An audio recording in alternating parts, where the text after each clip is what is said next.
Hello, everyone. A warm welcome to everyone from my side. I hope you're all doing well. Right now, where I am, it's a bit rainy, so I hope where you are, it's maybe a bit warmer and sunnier at this time of the year. My name is Julia. I'm a third year PhD student at KIT in Karlsruhe, that's in the southwest of Germany.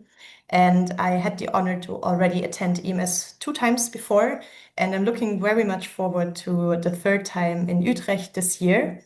And not only because I learned so much new scientific information and background knowledge and the latest research at this conference, but also for all the, let's say, soft skills you can learn during a conference. You can see best practices of how to give a great talk.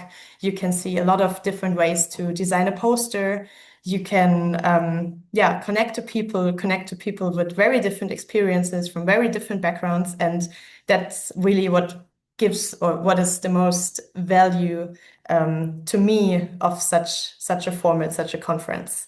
And that's also partially the reason why we thought having a webinar on this topic ahead of the conference, because of course it's nice if you get all these experiences after having attended a conference for multiple times, but wouldn't it be even more interesting or even more useful to have known these experiences or these advices before attending your first ever conference, or just get reminded about some key aspects just before traveling to the next one.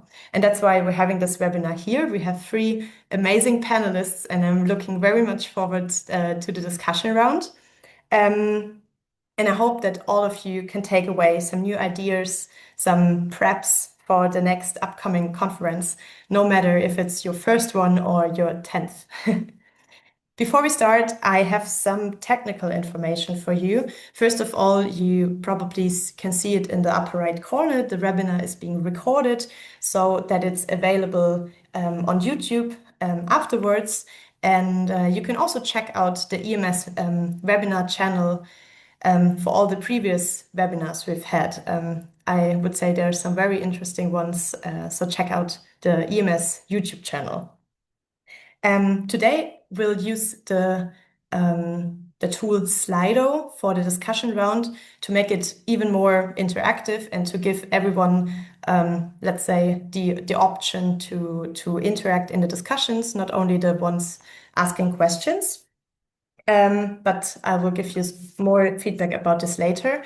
And with this, I would like to start with an introduction of our very nice panel. First of all, we have Philip Bukowski. Hi, Philip. He's from Met Iran. He's a meteorological officer, so working in operations, and he's working on impact-based forecasting and communication for the public and stakeholders. Then we have Bianca Messina, who is now, meanwhile, working at ECMWF. She's working as a researcher on climate variability and predictability from the tropics to the poles, and I've heard that she has been attending EMS many times, and I'm very much looking forward to all your experiences. And last but not least, we have Carlos Roman Gascon from the University of Cadiz. Hi, Carlos. He is a lecturer with interest in atmospheric boundary layer as well as coastal and mountain meteorology. And he's also been a convener for many years, so just another different background and perspective we can have on this topic. Now I will share with you the slide.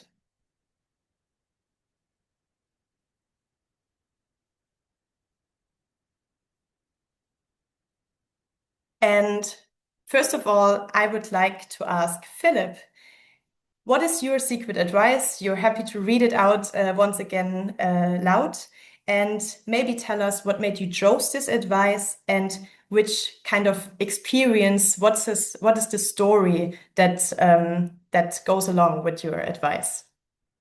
Right. Yeah. So hi, hello. Hi, everyone. I hope you're having a beautiful day.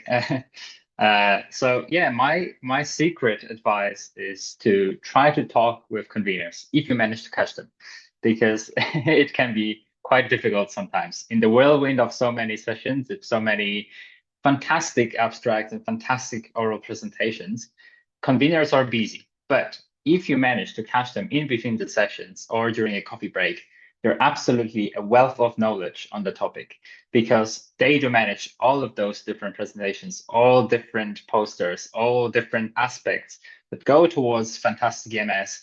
So they are happy to share it with you, I guarantee. And I first attended 2 years ago in Barcelona. And when I signed up, when I submitted my abstract, I didn't really know much about the work of the conveners. So I was like, okay, I'll be stressed. Maybe it will get accepted, maybe not. Afterwards, it went through. And when I arrived in Barcelona, I managed to talk with the conveners of my session, and they've been absolutely lovely. Uh, Funnily enough, one of the conveners was also from Ireland, where I'm from. So it was possibly a connection point. But we had a chat about the topic on which I had my abstract. We talked about um, other abstracts and other presentations during the same session, and it was so great to have that experience from someone who has been participating many years on the same kind of session on the same topics, coming back and back again. So I would say do chat with conveners if you manage to catch them. Yeah, that's my secret advice. Great, thanks, Philip. And then I would like to throw the ball to Carlos because he's actually participating, or he has participated as a convener. Maybe first of all, do you agree to what Philip was saying? And then let us know your secret advice and why you chose it. What happened to make you choose that advice?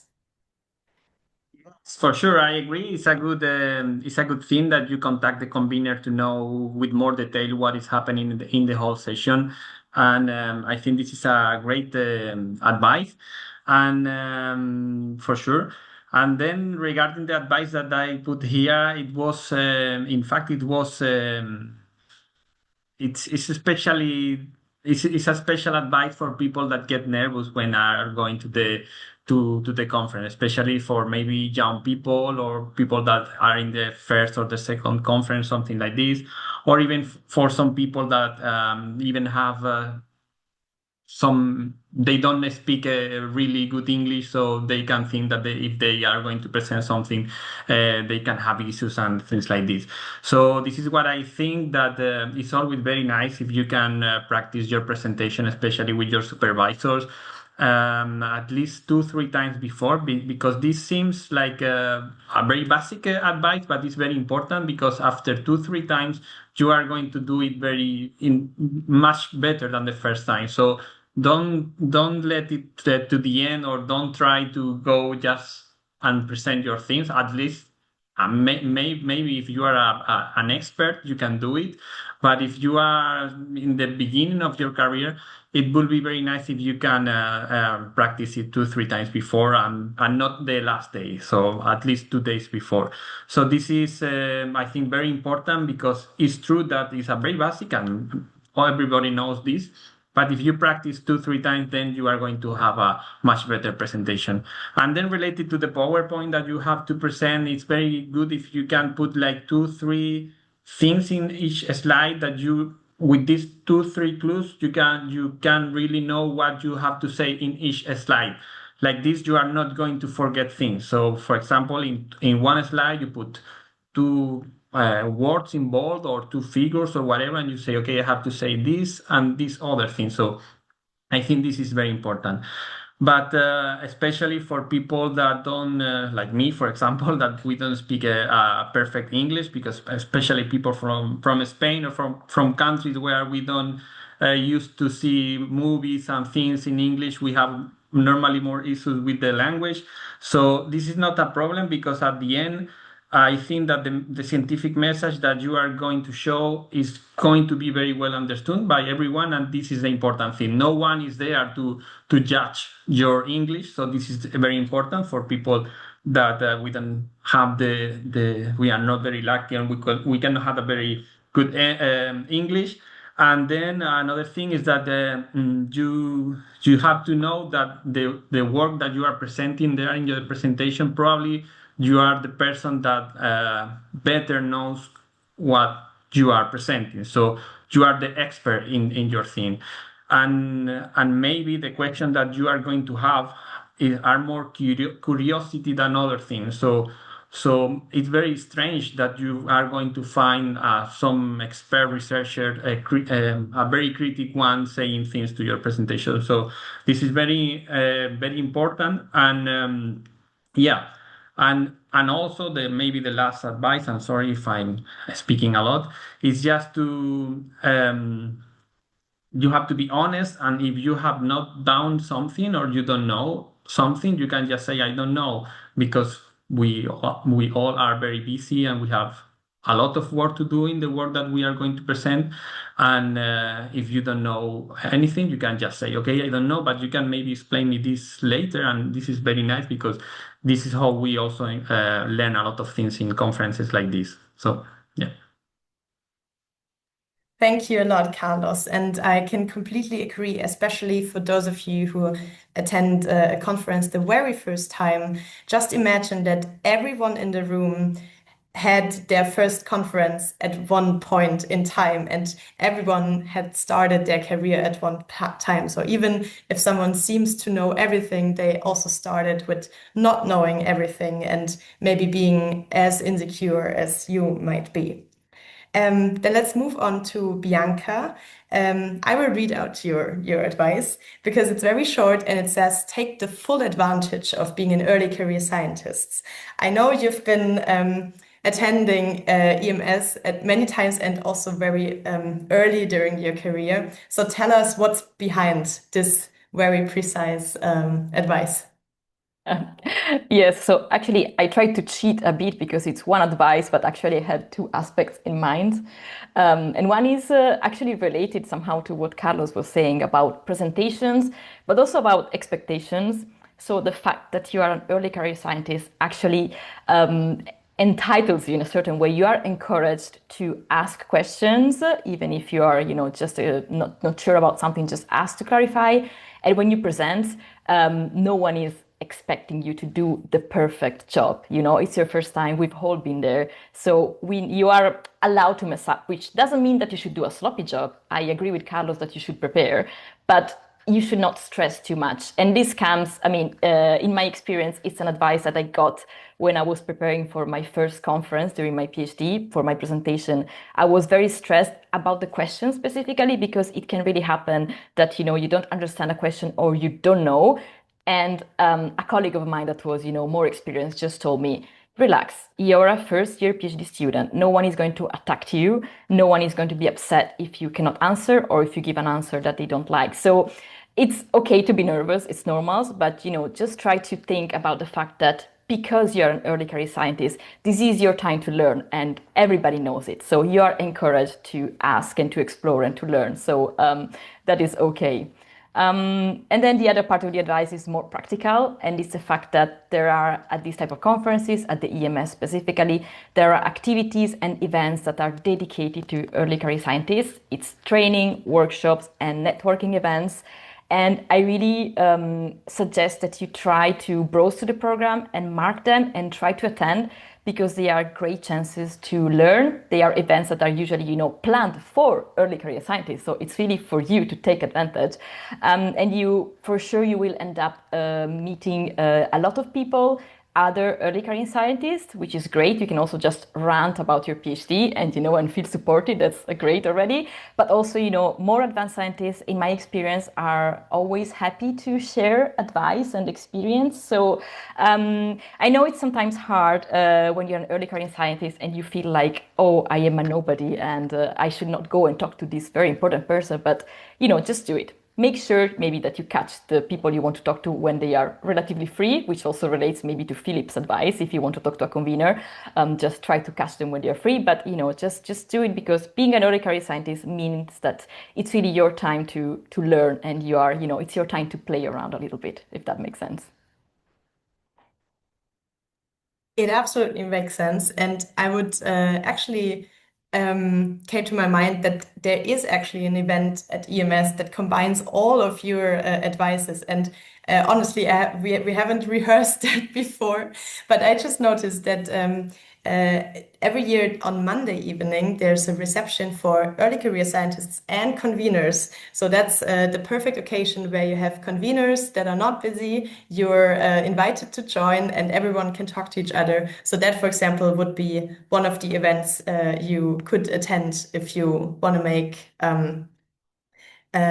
new contacts in that way. Now I will stop sharing this slide for the next round of questions. And before we move on to this second round, Carola, who is also here helping us out, she will put a link in the chat that you can already follow and paste your questions that we'll then discuss in the third round. So you can already think of it, and you can also rate the questions. So the questions which are most popular or highest rated will pop up at the very top. So all of you can decide which questions we'll answer first. And meanwhile, the audience can think of questions. I would like to ask the three of you, what was either your best or your worst experience at a conference? I know that it's not always Gaussian distributed. Maybe you've had an incredibly positive experience and not many negative, so you can focus on the positive one. Maybe you had, unfortunately, a very bad one. Then you can also share your bad experience, because this webinar here is to exchange our experiences. So I would like to start with Carlos. I know also that you're a very experienced EMS attendee. Please share your first experience, and whenever Philip or Bianca can relate to something, you're happy to jump in and answer to what Carlos is saying. Thank you very much, Julia. Well, I don't have bad experience at the EMS or in other conference. Normally everything goes really well, and you have always like a very positive thought about them. But maybe I remember my first conference was a EMS conference in Berlin in Germany in 2011. And maybe I have an experience there because we were several students, first year PhD or even master students. So we were there. We were very young and very without any experience. We were just starting to analyze our scientific stuff. And I remember we knew from all the students that there was a guy who had a special personality. He was a very good researcher, but he had a special personality because he used to go to the talks and he asked a lot of questions, and he was like very critical all the time. So this is not the normal thing in all the conference, but I have to say that we had this yeah, it was a very good research, and most of the questions were very interesting. But I remember that I was giving my first conference there, my first talk. My English was not very good. I was just starting with the work I was doing, and he was in the audience like doing like this, like moving his head, like saying, okay, this is not good, this is not, this no sense of what he's saying. And he was standing the hand. And I remember a friend of mine was like, oh, like in his side, like saying, okay, he's going to distract his talk. But at the end, we had other questions, so no time. We had no time to have the question from him. So I was very lucky. But I remember I could see him like making like this, and I was like very nervous, expecting his question and his criticism. So I can say that this was like kind of funny, no? But I put this in the like the worst thing, no? And the best one, or I don't have a best one. Normally have I'm very happy always when I go to when I present something and I have questions from people that I even know from papers, or I even know that they are very good researchers, and I have questions that are really interesting and are really related to what I'm doing. So you can there really see that what you are doing it makes sense, and many people in the rest of the world are doing similar things. and they can even learn things from you. So I think this is the best thing we can have in a conference, to when you feel that what you are doing is valuable for the rest of the people. So I will say that this is the best thing when this happens. Not always, because sometimes you even don't have question and you think that it's not important, but it is. But when you have question or you can interact with someone in this way, I think this is very, very, very nice. So. I saw Bianca laughing, so I assume you can relate to this a lot. Yeah, I think we all share the feeling of seeing someone in the audience when someone raises the hand after 2 minutes, and you're like, oh wow, what did I say? So it's really it's really a well-known feeling, I think. But then the question is, did you talk to this person after? Did you ever find out the question? I tried to avoid him in this because I was like, okay, I don't want to discuss things. Um, but I know he was a really good researcher, and he for sure it was something interesting. But the thing that is, some people have personality that say things like kind of or sounds strong or very critical, but in fact is the way they ask or they say things. So it's not even important. So if you find someone like this, it's just a normal person like everyone, but some people are just more direct and they say things really, really not very friendly. So, but it's at the end is the same. So. That's actually a point where I would like to step in, because I would say it's always a thin line. If there's a person who's really asking a question in a rude way, or making you feel insecure or putting you in a bad light for whatever reason, no matter how new you are to the field or to the conference, please stand up, be encouraged, and tell people if something is not okay and if it's not been asked in a constructive or respectful way, because this is the only way we can preserve this very friendly, typically, and very open and respectful environment that we have during such conferences. If we let people, let's say, behave in any way, I don't think, everyone is encouraged to stand up and say something. But I also totally agree to what Carlos is saying. We have a lot of different people with many different backgrounds and many different levels of experience, and they sometimes might sound a bit rude, but which actually means that they're super into your topic and very interested. And that's precisely the reason why they are asking it in that way. So as Bianca was saying, maybe then it's a good way to just approach them after your talk and ask why they were asking these questions, and if you can have a further discussion on this. I had a personal experience with exactly this kind of question, and I can tell you happily that talking to the person helped a lot and also helped me for my research. Philip, what would you like to add to this discussion we've had so far? I was thinking as you were talking, because I wouldn't say I had any bad experience really, but maybe the experience over like, did I mess up, was when I gave my presentation and at exactly the moment there are no questions at all. And I'm like freezing there and looking at the audience for maybe 30 seconds. And I'm like, what do I say now? Do I just go? And I just went back to the audience. Sometimes there are no questions, and that's completely normal. That's completely okay. People might be more comfortable approaching you one by one, or talking about something after all the presentations are already done. Sometimes just you might be so well explained with your presentation that there might not be any questions that follow, or maybe the topic of the presentation itself is not inducing questions per se, but it's more informative. So I wouldn't say that's anything bad that you don't get questions, but it might be like, did I do something wrong? So that was my experience once. But again, I didn't let it concern me. So yeah. Absolutely. And maybe as a very tiny advice on that, it's always nice if you add your contact details also on the last slide of your talk, because then, in case people are still thinking about a question or trying to understand and did not made it to the point to come up with a question, they can at least contact you in the aftermath, or they're actually already searching you on LinkedIn. I think that's something that happens quite often. Okay, I will now share the slide to our discussion tool, and let's see if we've already got some questions. Here we go again. So for the audience, it looks like there's no question right now.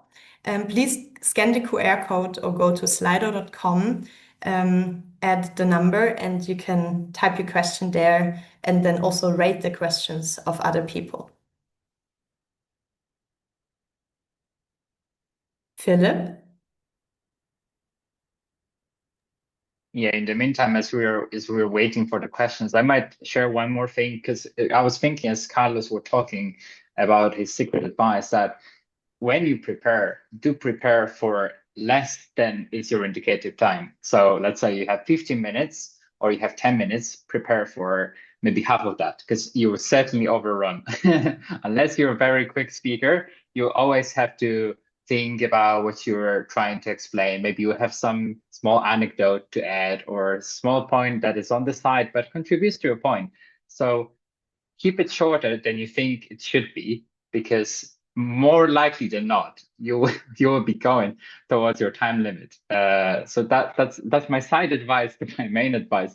But I think Bianca and Carlos might agree with me. I don't know if they do, but I would say that's a case for many people at EMS, and not only EMS, at many conferences as well. Yes, I totally agree, Philip. In fact, it's better if you end the presentation a couple of minutes before than to take 2 minutes more, because normally, we have the time very fixed and we have to go very fast one after the other. And I totally agree with you. Finally, it's better if you practice only 10, 12, 11 minutes or something like this. Yeah. Yeah, and just to jump in as a side advice, something that helps save time a little bit and also maybe make you feel less nervous is if you have the chance to go to the room a bit before the session starts. You can try usually your presentation and how moving the slide works. That usually helps saving few seconds at the beginning. So, and I don't know, to me, it makes me feel like, okay, at least I will not panic if something doesn't work. So if you have the chance, just try to do that. Thanks for the add-on to the add-on. And now we have 2 questions here. And the first one is, do you have any advice to meet people during I just say any conference to find a good PhD position? What would be your idea, your thought on that? Well, I would say that just going to the poster session normally makes you get in contact with a lot of people, so you can just start conversation with people there. But you can also even put it in your presentation, in your poster I have seen many times, we are hiring a postdoc for whatever, or we are hiring a position. So maybe you can also do the contrary. You can say, okay, I will finish my contract. I'm looking for a PhD, or I'm looking for a postdoc or whatever. It can work because there are a lot of people there that are working with projects and different things. So I think you can also do this. Bianca, Philip, do you have any extending idea? Well, I guess if you have an idea of maybe the topic that you like already, you could try to attend the sessions related to the topic. And if there is maybe you're lucky and you see someone advertising a position. But if you don't, maybe the ones that catch your attention, you can go and try to talk to the person. Maybe they don't have a position themselves, but they can direct you to somebody that has something. So yes, it's always about talking to people, and yes, do not expect anybody to offer you a PhD like on the spot. But yes, I mean, it's always, a connection that leads to another connection, and then you will get something. And if you don't know a topic, maybe you know a place, so you can also try to address someone from, you would like to go to Barcelona to do your PhD. Also, one way to go. Absolutely. Let's jump to another question that now got two votes, which is the very famous and I would say long-standing question of whether poster or talk. Philip, what is your opinion on this? Yeah, I might be a bit biased in this sense because I work in operational context. So I usually give presentations in oral. because from my point of view, it's more constructive for me to give an update or an outlook of what we are doing in operational sense, and then it kind of gives a higher level overview. So it's just, again, 10-15 minutes that you have. So you try to present what are your outcomes of your research, maybe some recommendations, maybe some background, and it's a conversation starter, really. Well, with the posters, I feel like it's more, you can go in depth because you have the poster there hanging for 2-3 hours, or maybe it's a day, depending on the session and the type. But you have the possibility to stand by your poster, to engage with people, to talk in depth about it. So it gives you more room, really, to engage meaningfully. It doesn't mean that oral sessions are not engaging in meaningful fashion. They are, but on a different basis, because you have presentation after presentation after presentation. So really, it's maybe 1-2 questions you have after your presentation, and then you're already moving on. So it's like a high level overview, and only then people interact. Well, with the poster, you kind of have this continuous basis where you stand, you present, you can talk about aspects. I would say that posters are slightly better for engaging people on the spot. Our presentations are better for the overview of your research or the presentation. Yeah. Thanks, Philip, for these thoughts. And in the interest of time, I would move on to the next question. Instead of asking everyone, we had another question on staying focused and concentrated during longer sessions, maybe also in longer conferences towards the last days. Bianca, what would be your this advice is a on this? very good question. I mean, it's a really fair one, and I think we all feel that at the end of the conference we are we are tired. So I'm not sure I have the best advice for this, but what I can tell you is, I mean, if it's a whole week of a conference, also take some time to disconnect. I mean, it's fine if you take one afternoon to maybe join some other activity at the EMS. Sometimes they have like the visits to some, I don't know, labs or some places, excursions, or you could just take 2 hours to visit the city center of the place where you're staying. It's fine. I mean, it's allowed. It's, you know, you are not stealing anyone's money if you do that. You deserve to take some breaks. Also for lunch, you know, maybe if you take a bit of a longer break sometimes, it's fine. And even trying to go to sessions that maybe are not, you know, you can follow with a bit more relaxed attitude, like go to something that you maybe don't know too much, but it seems like interesting to you. That is also related, I think, to the next question. You can go, it's one way to, so you listen to it, but you don't have to try to understand all the details. That's also one way to do this, and drink a lot of coffee. Which is Yeah. typically available.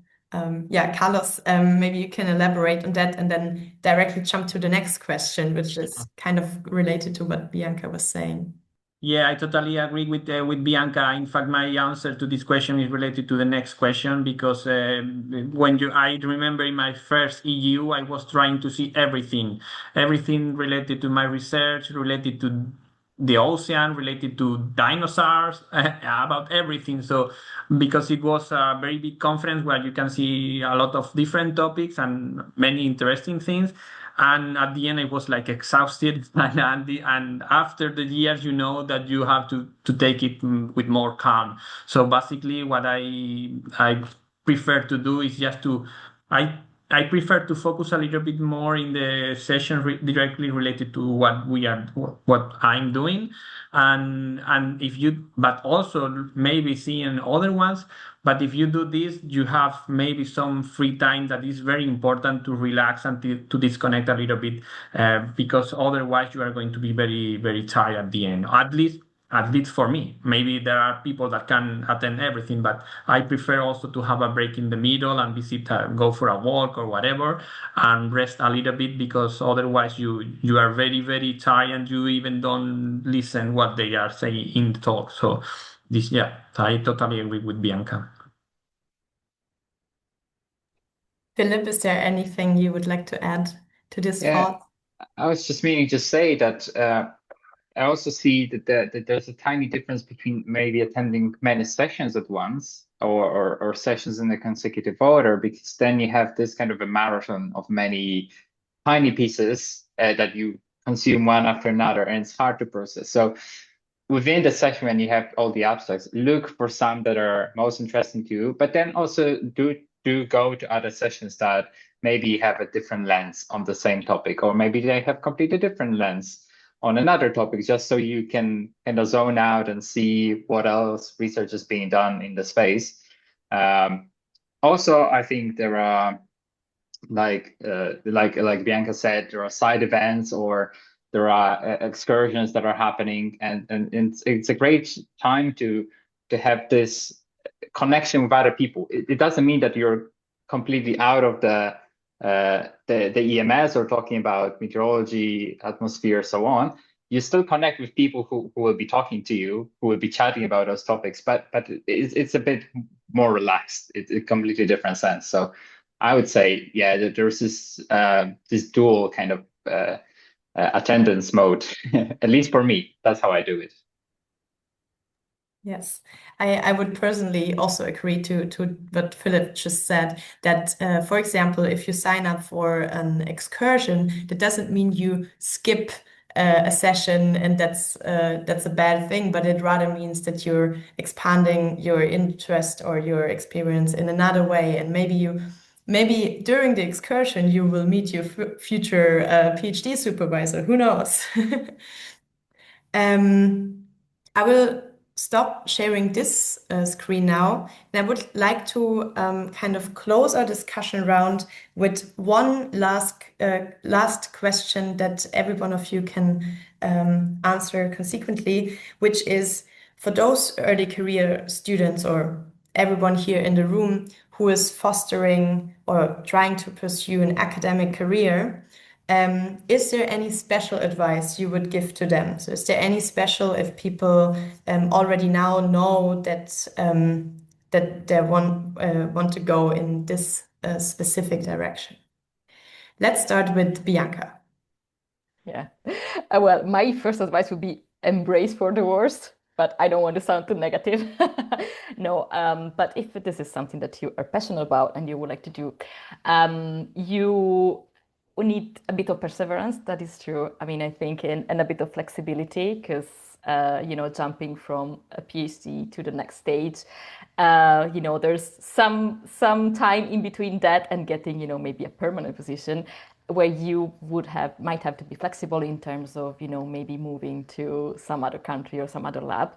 But maybe a more positive advice is that it's also, in my case, I don't know, it was a great experience for me to change topics a little bit in between. So some people like to just do something and then keep going and become experts of that topic, and that is fine. But it's also okay to try something different. And I think that is a nice way to open different doors for you.